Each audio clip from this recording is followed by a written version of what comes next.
Hi everyone, I'm Kelsi. I was a pediatrician in Vietnam. I'm now a student study abroad in New York City. I moved to New York in March 2021. I think it's about already 9 months since I've been here in New York City. Actually, New York chose me because my school, they only have one campus in New York. They did have many campuses before the pandemic, but then they closed all of them. They only have one in New York right now.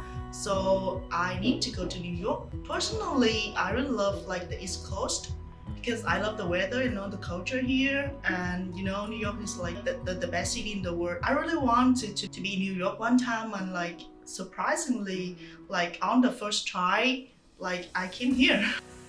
I didn't have many expectations, to be honest, because my goal to come here to study and finish my education.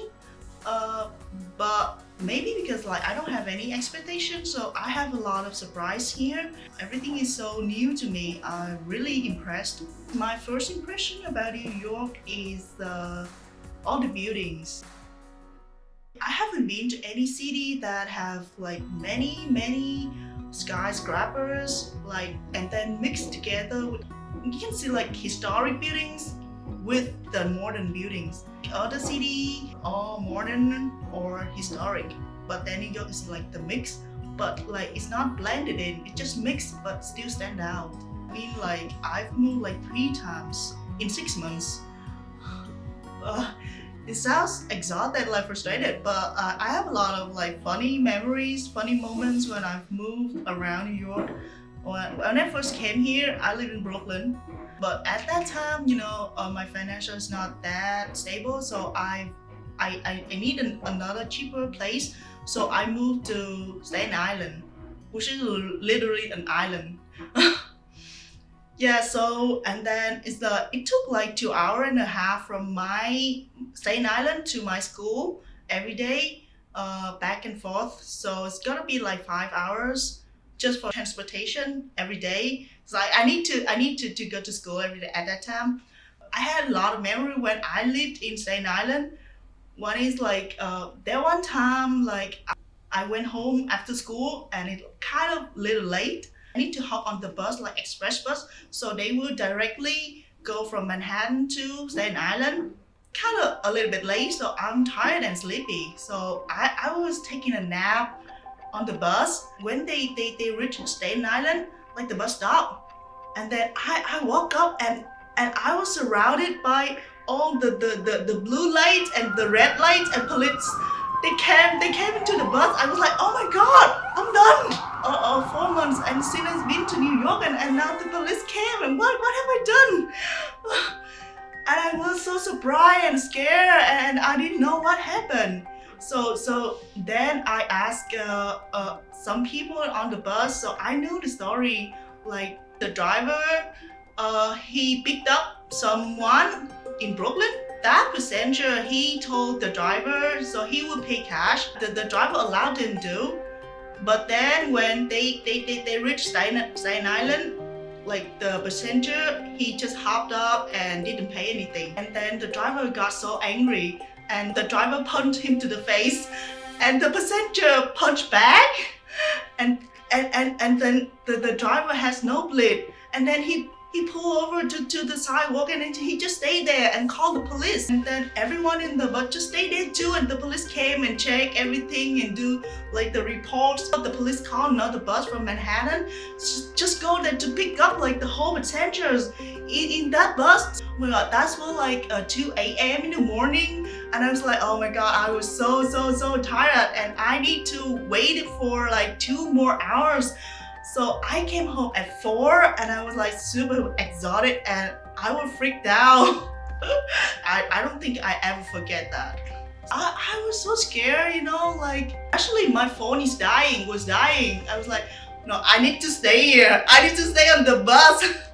Like if I hop off the bus, I don't know how I get home. Like it's too late. Yeah, and all my friends they don't live in Staten Island. Like I am the only one, so I feel like lonely. Yeah, I did many things on my own, which is well back in Vietnam. I'm still on my own, but I feel like I'm full of support.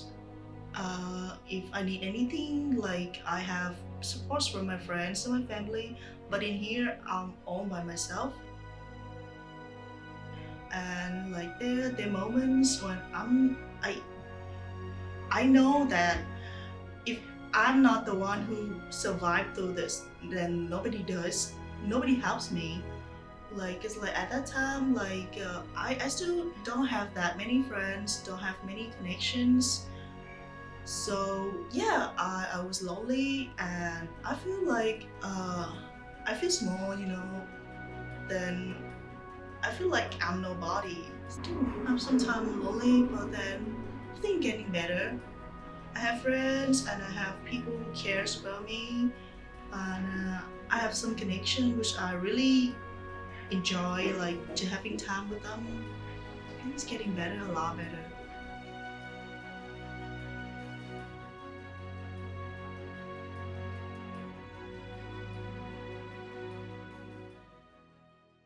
One more, like there one time I have a really bad allergy. After I took aspirin, like all my face was swollen, like I'm hardly breathe, and I need to call an Uber. Like nobody in the house, so cause like I live alone, like in the middle of nowhere, at midnight again. So I call an Uber. It's Staten Island, so it's gonna be like, hey, I need to be 10 more minutes to reach you. And I was like, I'm gonna die if you take 10 more minutes to pick me up. And I was like, and it's like, hey, so call 911. I was like, I'm gonna wait for you. That's too expensive. But like it's not that bad. So I stayed for 1 and 2 nights in the hospital just for my allergy. And then I feel like it's too risky to live on your own, like in Staten Island. So with a lot of help from my friends to find another place in Brooklyn. So I moved back and everything getting better since then. I love Brooklyn. I love everything about Brooklyn. I really like the park around Williamsburg. Like really nice. Just like if I'm tired after study, I just have a walk and everything feel calm. I feel recovered. It feels so nice. And the people here, I just love people here. They're so friendly. And the food, I love the food. It's like the culture is mixed. So the food is also like that, and I can try a lot of like food from all other countries. I definitely love the food. I study in Kaplan, which is close to my school is close to Central Park. The pressure of is like the time limit. I try to finish everything as soon as possible. Like I'm still in medical school, so I'm trying to achieve like a license here. I'm an own graduate student, so I'm trying to finish everything in the time of 5 years after graduate. I try to finish like 3 exams and then all the rotations in just like 2 or 3 years, so I can achieve like I can pass the board exams, so I can legally practice medicine here. Yeah, it's a dream to bring me to New York. Last year, I reached many things that people in Vietnam ask for. I have a steady job at a big hospital. I have a family that loves me. I have an apartment. Everything so good. I have friends, I have my coworkers. It was really nice to me. But then I realized that this chapter need to be closed. I need to open another chapter of my life, to know something new, to experience more. To some people, like the new chapter is get married, settle down, like have a steady job. But to me, I feel like to start a new chapter, I need to feel like alive, to have like the vibing with all the new things in life. So I want to study abroad. I want to know new things. I want to do something like bigger than myself. I don't know about like the latter days, but right now I just want to, experience like the medical system here and make it here. Like it's a risky choice, but I'm glad I made it. I suffered a lot with the choice, but I think, yeah, I loved it. Totally loved it. I'm struggling, but like one of my favorite author, Haruki Murakami, he once said, suffering is optional. You chose something and then you live with it. I chose and I just continue living it. Well, actually, I suffer a lot. I was struggling a lot, but I feel happy inside, This is the lowest day for the new chapter. The next goal is to finish all the exam, and then next year I might finish all the rotations. In 1 or 2 years, I finish all of that, all of the steps that I will apply for a position in a hospital here. Hopefully. If I cannot, that is okay. I still have a lot of experience here. I feel like I've grown up. I also feel that like the myself that I was hiding when I was in Vietnam, try to hold it down to be the person like the social wanted. I open for that self to grow, because like I already know like a part of me. I'm a kind of people who want to explore, who want to discover new thing, me to be. But then it's all like I open the door and then that person they just come out. I'm kind of like people like a little bit weird, nerdy. But then in here I feel comfortable with myself. Like so actually. I do grown up, and I also like I changed a lot. I feel like I accept myself and I love myself more in here. And the feeling that you can rely only on yourself, that feeling like you feel more powerful. There are many times there's something like you need to do it on your own. Like nobody can do it for you. It's your life now. You start from zero, so you are in the zero, so you start it all the way again. You start to build, so like your life depends on you right now. Like there's no pathway, there's no model for you to follow. You build everything on your own choice, your own decision.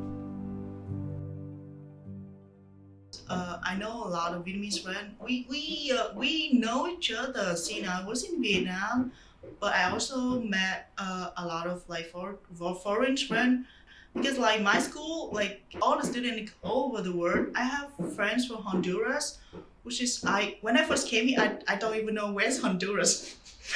I have friends from Honduras, like Ecuador, like from Caribbean, like Morocco, Korea. Everyone they can keep their culture, and then they can also like learn our culture. I really love that. So all Vietnamese I've met here, so nice. I love them, and the community here is not like a big community, but small, but it's cozy. I feel like people are like willing to help you. Just a small talk and you feel connect with them. Yeah, you feel like even like I don't have that connection with my really old friends, but like just a small talk, and then you can feel like how they feel, and then I think they do the same to me. I really love it. We kind of scatter around. We don't have a group to gathering, but I feel like if you connect with all Vietnamese here, I'm looking forward to enjoy the Tết here, like traditional Tết here. I wonder how it will be. Like we are a minority here, so I really want to see how people celebrate, or Vietnamese celebrate like the traditional Tết here. Where can I get bánh chưng? Where can I get bánh tét? Like stuff like that. And how like the atmosphere, like do people gathering around? I have a little bit homesick when I'm thinking about that. New Year coming, I wish like I can be stronger, more focused on my goal. I wish I can spend more time with my friends and all my beloved one. And I wish that New York treat me well. Thank you, New York.